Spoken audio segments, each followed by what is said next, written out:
36.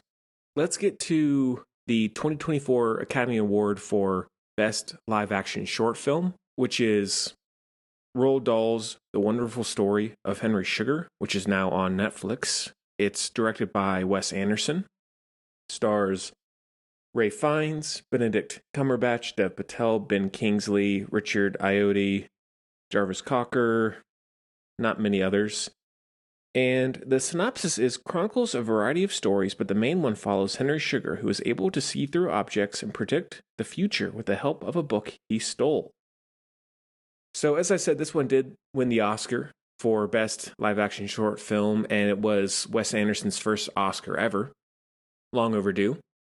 When this one came out, I didn't even know this was happening. I didn't realize that he was doing this collection of short films, and they were all going to be put on Netflix. I didn't realize that was happening. I think especially since Asteroid City had just come out and then these came out right after, I just was like, oh, okay, cool. This is the only one I've seen of the three, I believe, that there are right now. And when it comes to short films, and I will be doing all short films this week, a wide variety, so hope that is interesting for you. Figured I'd try and do something different. I don't seek out short films typically. I prefer animated short films if I had to choose. And I think when it comes to big time directors doing short films, I'm more interested. So this one piqued my interest more so than others. But it still took me a while, obviously, to get around to finally seeing it. So this might be a hot take. And I did talk about this on the Wes Anderson bonus show, which I covered his entire filmography up to Asteroid City, which you can check out at filmbuds.bandcamp.com. And I might be in the minority here. I don't know, maybe I'm just losing my mind, but I'm really starting to cool on Wes Anderson. I loved most of his movies up until or through Isle of Dogs, but French Dispatch, Asteroid City, and then this film, there's something about his style now that is becoming so Wes Anderson, so indulgent and alienating, I think, that I'm not really excited to watch his movies anymore, and I don't really enjoy them a lot. I appreciate the craft, the performances, the production and costume design, the cinematography. Like, as always, it's top notch. This movie looks amazing. But it feels like now most of his movies and stories, I don't mind it necessarily being an anthology or anything like that, but it feels like his style now is a narrator, like on-screen narrator, looking at the camera, speaking really, really quickly, and telling you something that's already happened. And that's basically the whole movie. Like in this, I think Benedict Cumberbatch is amazing. Ray Fiennes, Ben Kingsley, everybody's awesome. And I don't mind really dialogue-heavy movies. I actually seek them out. I love that. And I've really enjoyed that about Wes Anderson. But I think that in this especially, this is probably my favorite since Isle of Dogs, but it feels like there's so much constant dialogue. There's no stoppages, really. There's no time to really appreciate and enjoy it. The humor that might be there, you don't even have time to laugh, really, I find. Like, it's a joke, a deadpan joke, and then on to the next line instantaneously. And so I feel like everything is completely lost on me. I'm forgetting what I just saw. I'm forgetting what I just heard. What connects to what?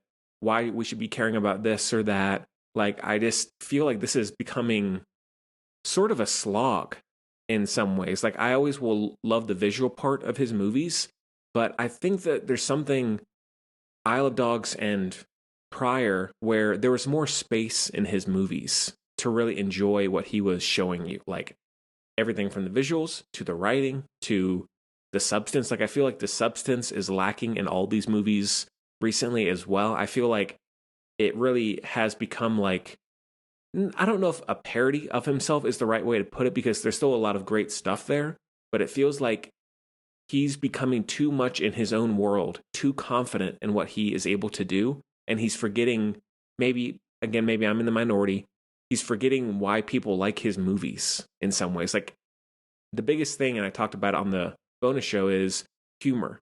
His movies through Isle of Dogs are so funny, constantly. Like, I think he has some of the best deadpan delivery and writing. And while humor isn't necessarily the only thing he does well, that helps the density of his movies and the richness and how complicated and all these moving pieces are work a little bit better and flow better, and it's more enjoyable because now, like I said, there's not that fun anymore, I think, and there's not enough emotional resonance either for it to be like a really deep, heavy drama either. It's this very sort of monotone, repetitive pace that I'm really checking out on. I hate to say that because nevertheless, I will always watch what he does. I want to watch the other two short films that he does. I will always watch whatever he does because he is nevertheless unique. But I am become very uninterested in seeking out his movies immediately like I used to. Like when Isle of Dogs came out, Grand Budapest, Fantastic Mr. Fox, Moonrise, like I was there. I could not wait to see those movies, and I will still go back and watch most of his movies over and over and over again prior to French Dispatch, and I really enjoy them. I love them. But these last two features and then this short film, I don't know. I don't know what it is exactly that has changed, and I'm curious to see if other people feel the same way. Maybe some people are loving these movies and they don't really care about the stuff I was saying. I don't know, but I'm struggling to maintain interest in new Wes Anderson projects. But long story short, I still like this. Like visually, the craft of moving from set to set, camera transitions, the overall color and richness of the world is beautiful. Like it's gorgeous. Benedict Cumberbatch, he is great across the board. I love him in everything, and I think he's a really good fit for Wes Anderson. Wes Anderson is great at casting, for sure. But yeah, on a first time watch, I honestly cannot remember much about it. I just watched it, and I feel like I can remember almost nothing. And Dev Patel, also, he's excellent. But, give it a look. I think Netflix is probably a good fit for this sort of movie in terms of being a short film. And I'm hoping he only does short films on Netflix, and I hope he doesn't release his feature films only on Netflix as well. That would be a shame. But let me know what you think. If you comment, let me know what you think of this and Wes Anderson as a whole, whatever you want to do. We'd love to hear from you.